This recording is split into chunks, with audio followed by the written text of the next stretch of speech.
All right, welcome back, everybody, to another episode of the Do Hard Things podcast. I'm Jay Teagues, and I have in studio with me the amazing, wonderful, make everyone smile, Angie Betran. How you doing this morning, Angie?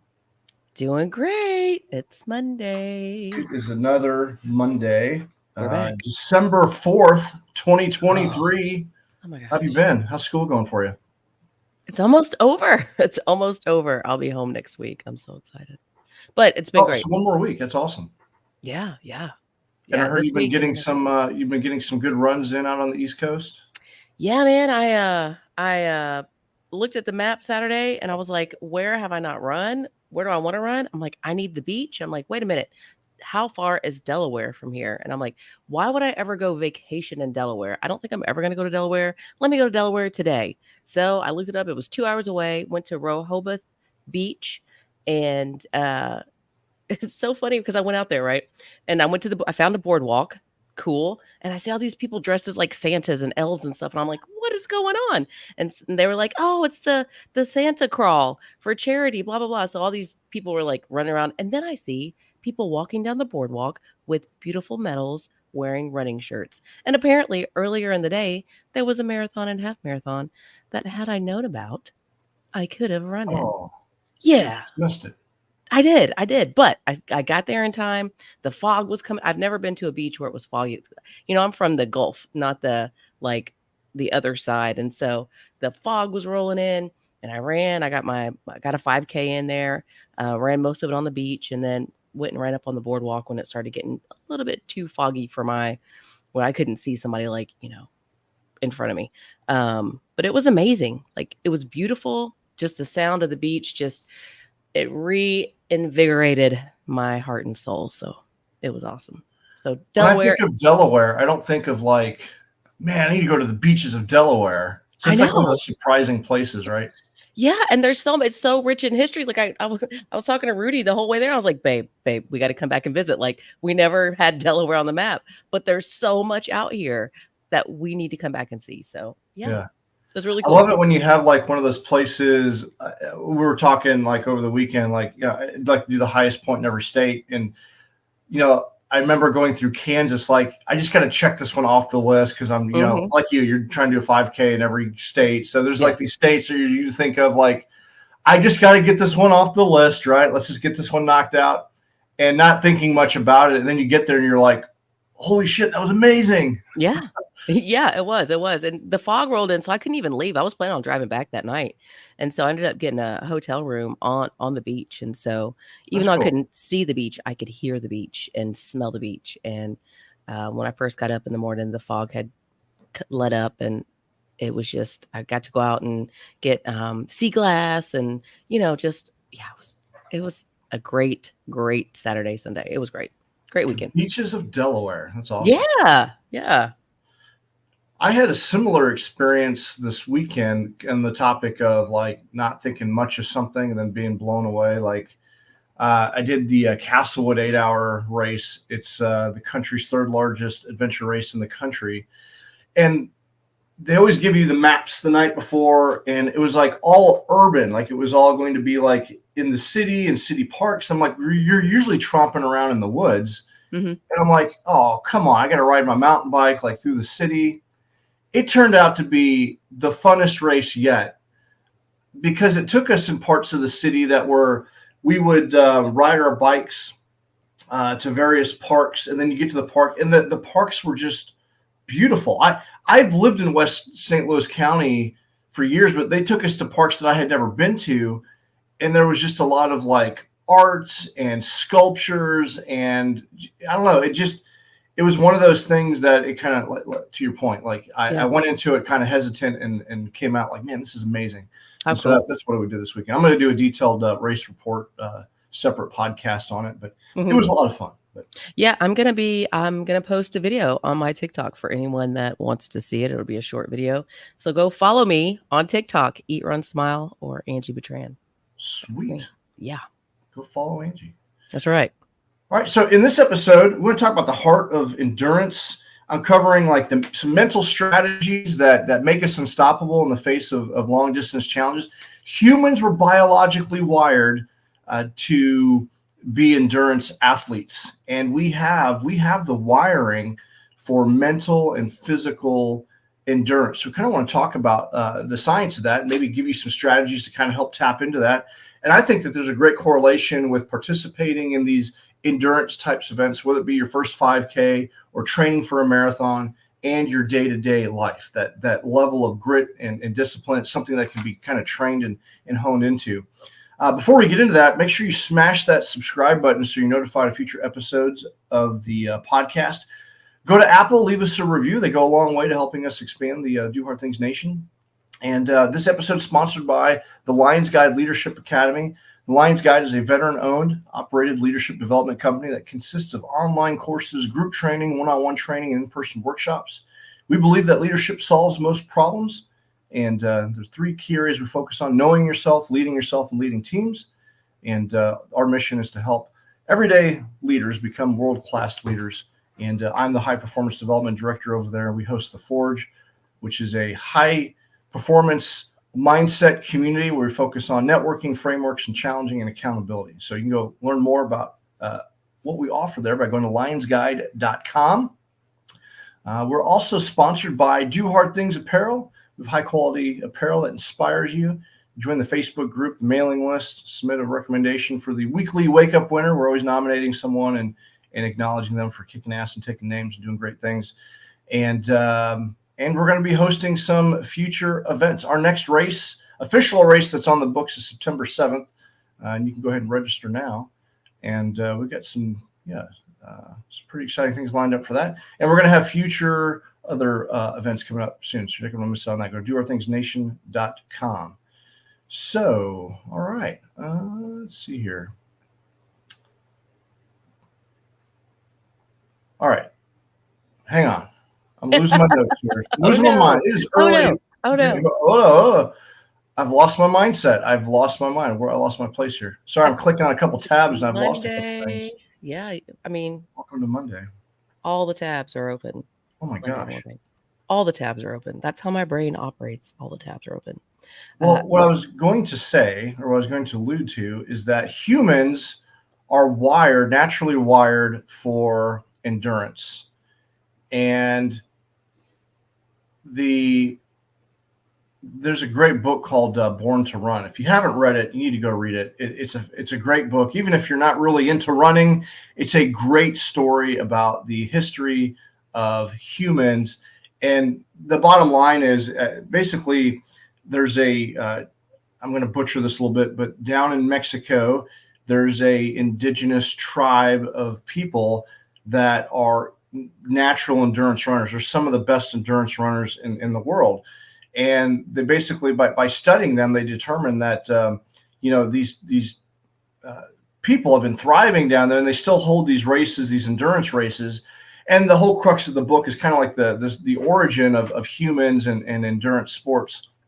And here, a couple highlights are that, cheetahs are the fastest land animal in the world, but humans can leave them in the dust. And we can do this through the long run. We actually are humans have the most endurance of all of the animals in the animal kingdom. And so we can outrun wolves, cheetahs, even horses.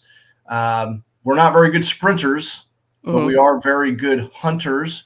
And we have the endurance that enables us to pursue and hunt these animals over the long haul. And really kind of the crux of the Born to Run book, it kind of talks about that, is like, we can outlast the animals. They may be able to outsprint us, but they eventually tire, and we can stalk them and run them down through our endurance.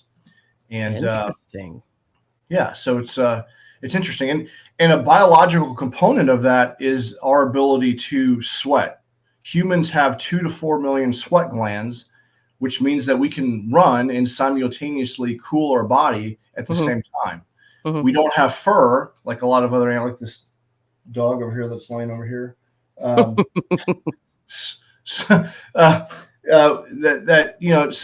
remember, in the summertime, the dog comes in panting, it gets hot. Like, it can run really fast, but eventually it's like I'll play fetch with it, but she'll eventually tire and she can't do anything. She's got all that fur, right? So she's hot. So dogs rely on panting to cool down. Some animals like horses and camels can sweat, but they just don't do it as efficiently as humans can, and so Hmm. they ultimately overheat and they must slow down. So that's a unique component of the difference between humans and other animals. Um, we also have some special adaptations with our running mechanics. We're well suited for endurance running. We have hang on a second. The human running gait. We have two main phases. We have aerial with both feet off the ground, and the stance with at least one foot touching the ground. And when we're running, gravity is pulling us down, which generates a lot of kinetic energy. But we lose some kinetic energy when we decelerate. So there's some, okay, so we're getting geeked out in science here. The bottom line is that we are, as humans, are very springy with our tendons, which act like a pogo stick. And we can store a lot more elastic energy over the long haul. We don't tire as easy. I guess that's the kind of the takeaway from that. Mm-hmm. So because we're like pogo sticks, we don't use as much energy as a lot of other animals do, which enables us to not run necessarily fast, but we have the ability to sustain over the long haul. And that makes it interesting. So that's pretty cool. Yeah. Pretty cool. And then ultimately our mindset, right? So our ability to persist and endure. And when we think that our body is shutting down, we can continue to move forward.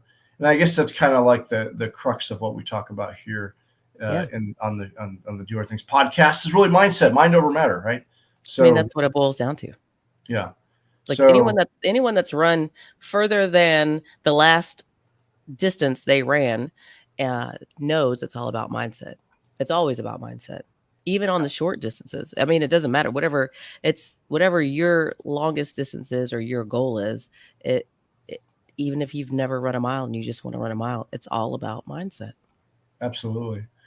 When was the first time that you, I guess, trained for a race and your mindset was really, really challenged? Like you didn't think that you could do it and you had to push through anyway, like physically? When I first started running, when I was training for that Ragnar race in 2018, I hated running then. That's when I was still hated running. I mean, I absolutely. So rewind prior to that, I guess in 2009, when we moved to Missouri, I was trying to get into running. And Rudy, I would go run with him, and he was trying to train me, air quotes, military style.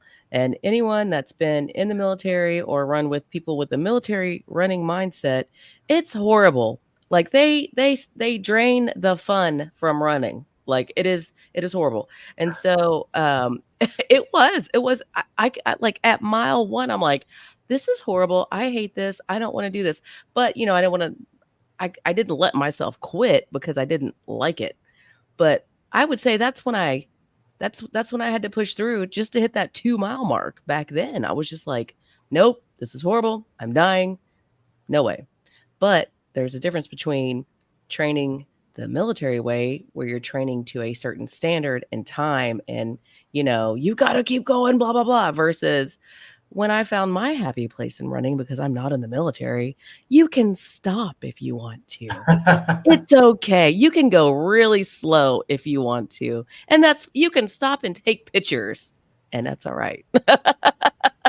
12-minute mile is the same distance as a 6-minute mile. Yes. And I don't have to pass a PT test. So there we go. Yes.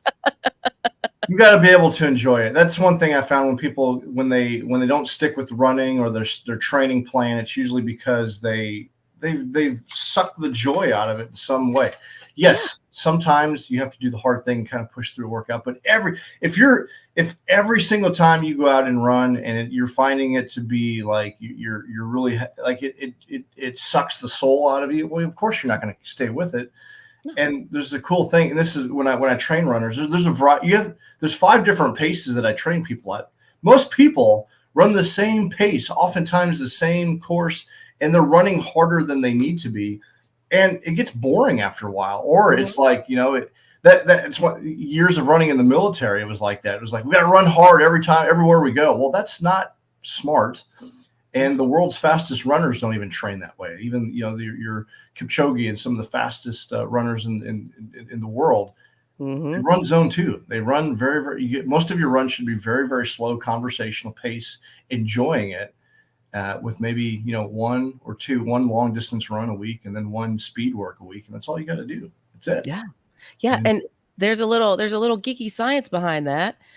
Fast twitch muscles, slow twitch muscles, how you train engages both. I'm just saying, listen to your run coach if you have one. When they're telling you to slow down, there's a reason. Scientifically, you're going to be a better runner. Yeah. If you need to know it, look it up. If you want to know it, we'll talk about it on another episode. But yeah, when people tell you to slow down and just run at a slower pace, just do it. Just listen. Don't fight it. That's the funny thing about the military mindset is everyone's yelling at you to run faster all the time. I feel as a running coach, I'm spending more time in conversation trying to get my runners to slow down, which is so weird. It is. That's because you train a lot of military people. That's why. I'm sure. You got to slow down to run fast. So there's a mindset bit for you. You just got to believe. It doesn't feel right. It doesn't matter. You just got to go with it. Mm-hmm. So, but yeah. So kind of going back to mastering mindset, and what I've learned from endurance sports is that when you think, and this. I think of Goggins, and there's another climber movie on Netflix. And when you think you're only 40% finished, or there's another F word that you can use instead of finished, you still have like 60% left to go. Like you when your body thinks you're physically done, you actually have more on the table.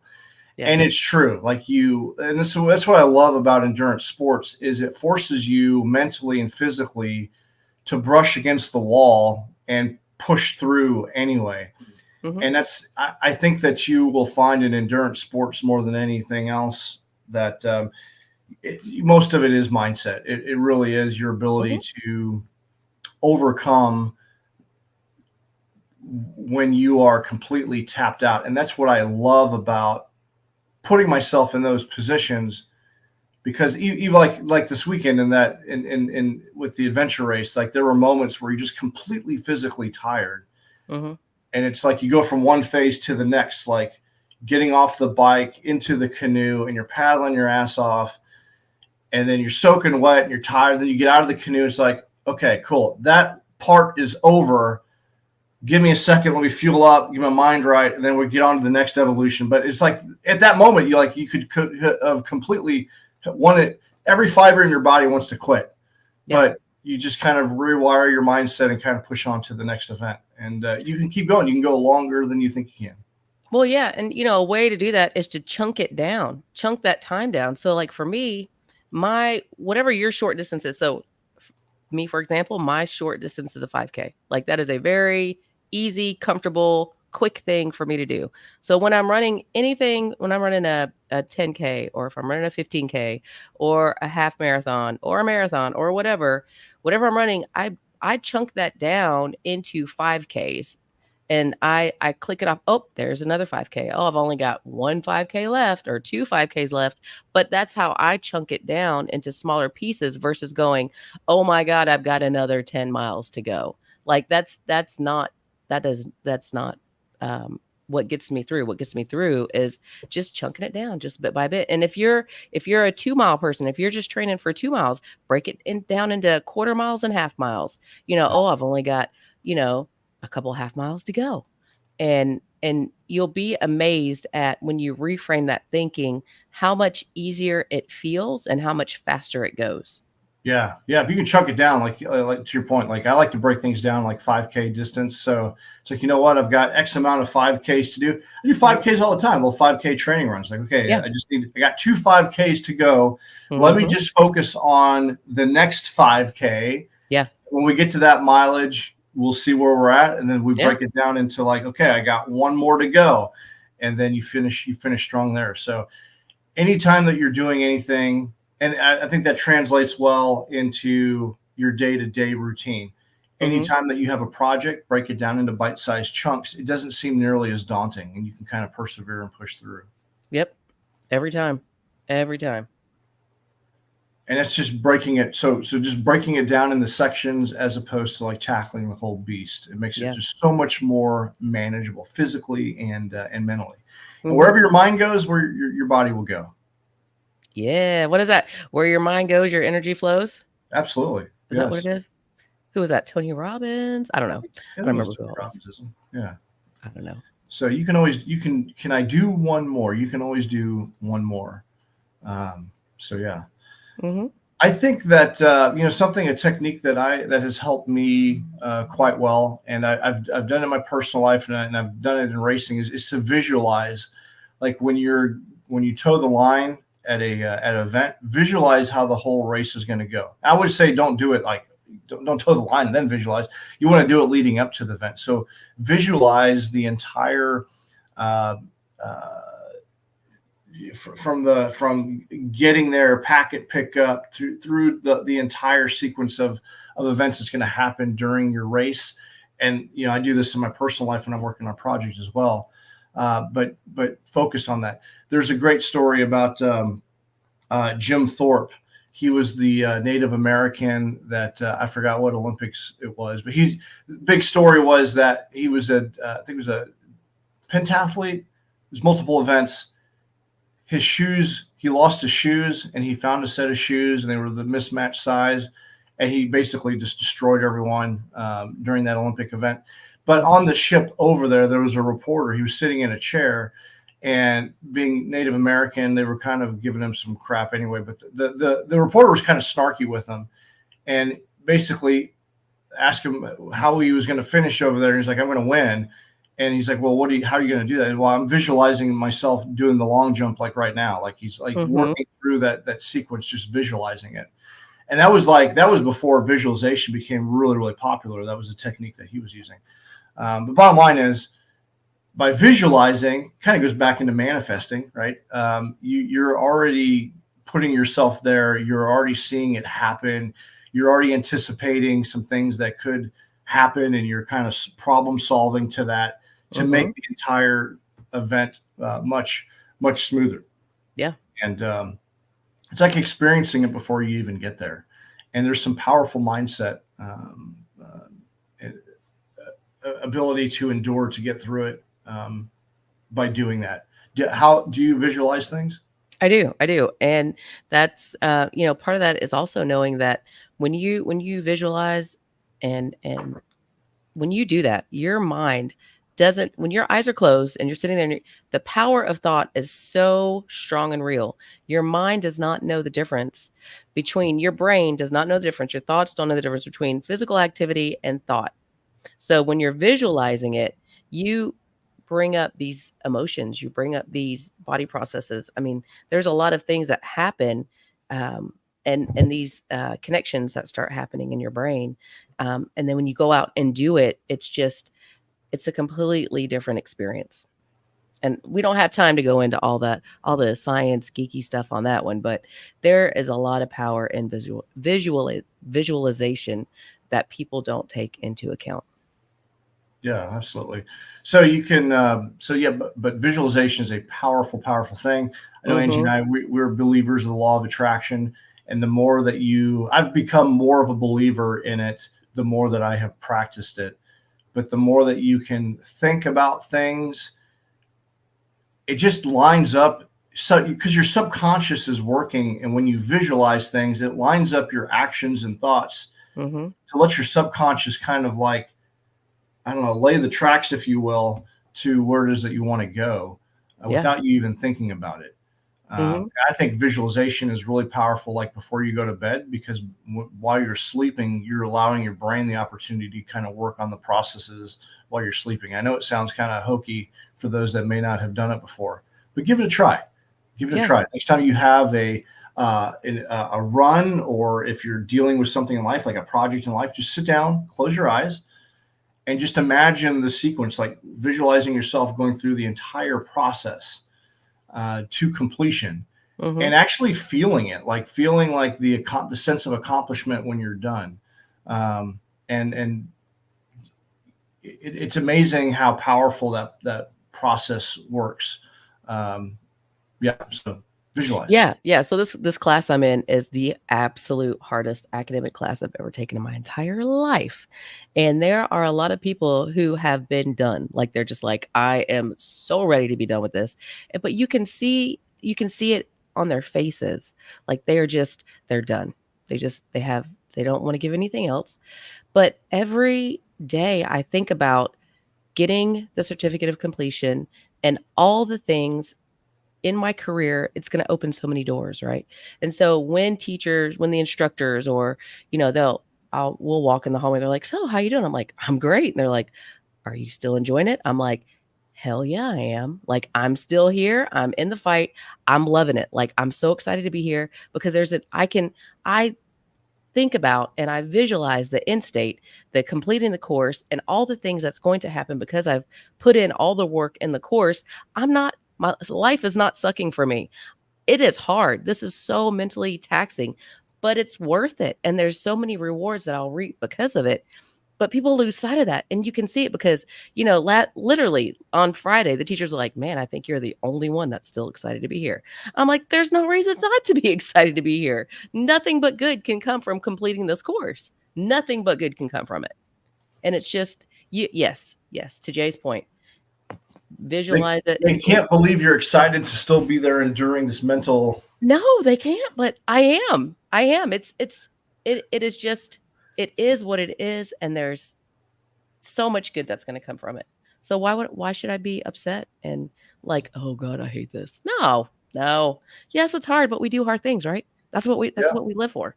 We get to choose our emotions, right? We get to choose our emotions in all things. And if you can do that when you're enduring something challenging, that's a testament to your ability to control and regulate your emotions and see the positivity. Like your mindset's in a great spot. I think it's awesome. Do you And remember when I did that 50K out in Owasatomi, Kansas, and I yeah, started cramping at mile 22? Yeah, that was really hard. Just Lacey saying. asked me this weekend because I've been known to like throw like temper tantrums like during these really long events. Like I'll have these like just moments where I'm just completely disheveled and I'll throw my bike. And I haven't done that. I was telling Lacey I haven't done that in a while. I used to do that, and I think I'm better able to. I've learned to better be able to control that. Good for I you. I don't think the last time I had like a fit, I think was like at the Epic 150, and I threw my bike. And I'm like, I'm just creating more I was only like 4 miles from the finish, but I was just like so done. I was laying on the road, and I'm just like so done. And I remember throwing my bike. I'm like, this bike has carried me all the way this far. I'm Mhm. not doing anything but being an ass. And Oh, I'm probably going to break my bike, and I'm going to have to walk oh, this thing home. And I'm like, and I haven't done that since, but I used to good have for like you. you're being able to regulate your emotions. And I still have challenge with that in my day-to-day life. From time to time, I get pissed off about things. I got to do the whole Hey, Goosefava thing, I'm but I'm proud getting of much you, better about that in Jay. races. That is What's so good. That's a huge step forward. I'm so proud of you. Like, that is that? so good. Hey, man, listen, I'm not perfect. I have my moments, but I'm so proud of you for doing that. That is But awesome. Bob Roll used to be known for throwing his bike all the time. I used to kind of do that, Mhm. but I never liked it when I was done. I mean, I kind of laugh about it at the end of the race, but there's something inside me like, you know what? I didn't like that I lost my emotional control, and I Mhm. did in those moments, and I didn't like that about myself. Mhm. And I'm like, it's not that serious. I'm not, I am not. I might go for age group from time to time, but I'm not like overall winner. So like, I just need to just calm down. I'm just grateful that I can be out here. It kind of goes back to reminding myself of my gratitude Yeah. and that I can be here. So Mhm. Good for Lacey for sticking with you for that, she asks me helping every you on time I that. do a big event, like, did you have a temper tantrum? I'm like, no, I haven't had one in a while. I think the Good. Epic was the last one. Oh, that's So good. and I'm that's been proud a of you. couple years. So Awesome. and you know what? Having good teammates too, because I've raced with teammates that did that, and it's like, and I would just be like, oh, that sucks. I don't want to be. And I've been blessed to race with some really good teammates when I've done some of these adventure things, and it's just having good people that are in a good emotional space when things get hard is a really good it just creates such a positive environment to be around. Mm-hmm. So when things get hard, be the person that's uplifting and not losing your emotional control.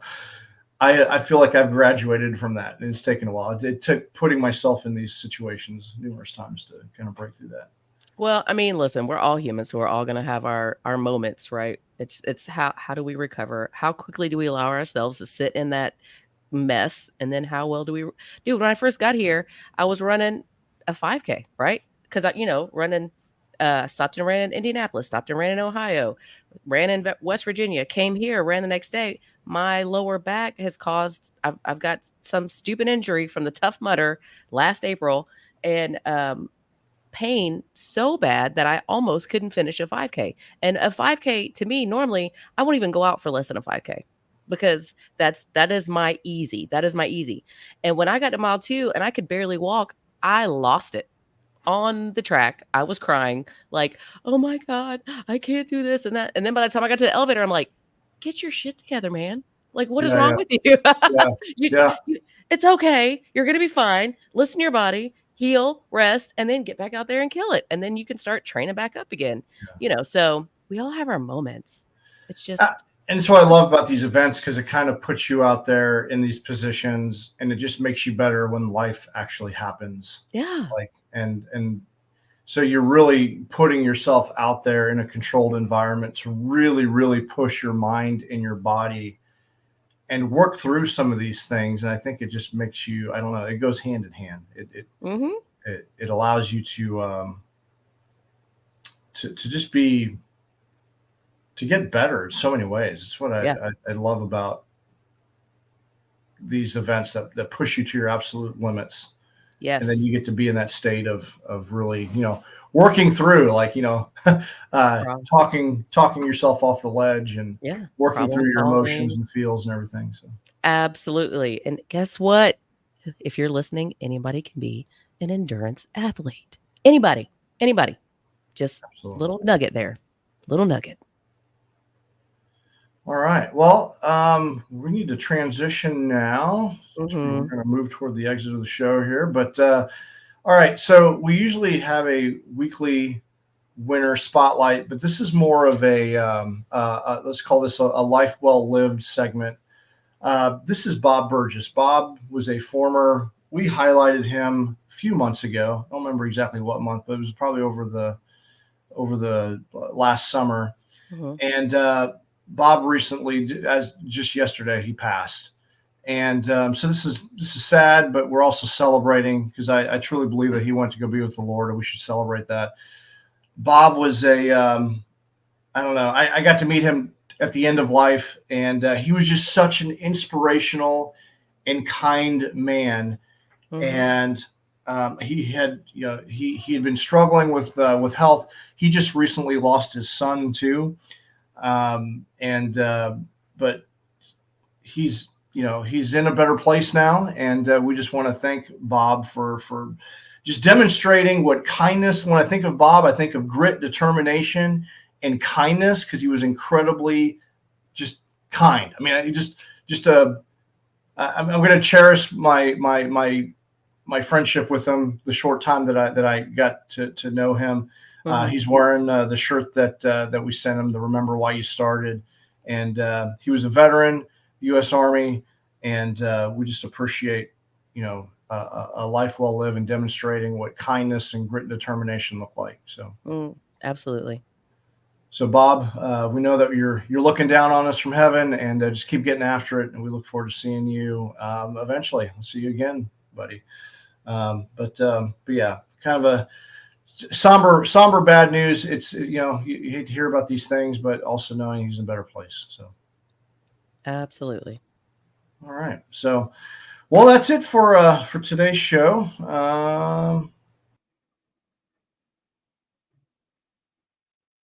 Well, hello. I am still alive, it appears. Jay is gone. I'm not sure what happened. It says that we are live. And yeah, hey, look, guys, happy Monday. Today we talked about the endurance mindset. Anybody, you need to develop it. You need to work on it, right? Anybody can do it. Everybody can do it. You should be doing it. whatever your endurance is, I want you to really just next time you're out there, next time you're putting in the work, I really want you to just lock it in, dial it in, get in your head and really talk yourself up, man. Talk yourself up. You can do it. You can stay in the game. Chunk out those long segments of time into smaller ones, and you've got this. And as always, as we always close the show, go out and do something to make somebody smile. But first, make yourself smile. But yeah, just go spread the love, spread the happiness, spread the kindness, and have a kick-ass Monday. And we will see you next time. Hey, you're back. I just closed the show out, but I don't know how to turn it off. So we're still recording live. I just love this. I can't hear you. I have no idea what's going on. But I see you're laughing. I see you're laughing. I don't even know how to close the show out. I did that. I did that. Hey, I did it. I did it. I reminded everybody to go smile and to make somebody smile and make themselves smile. I did it when you disappeared on me. Have a happy Monday, everybody.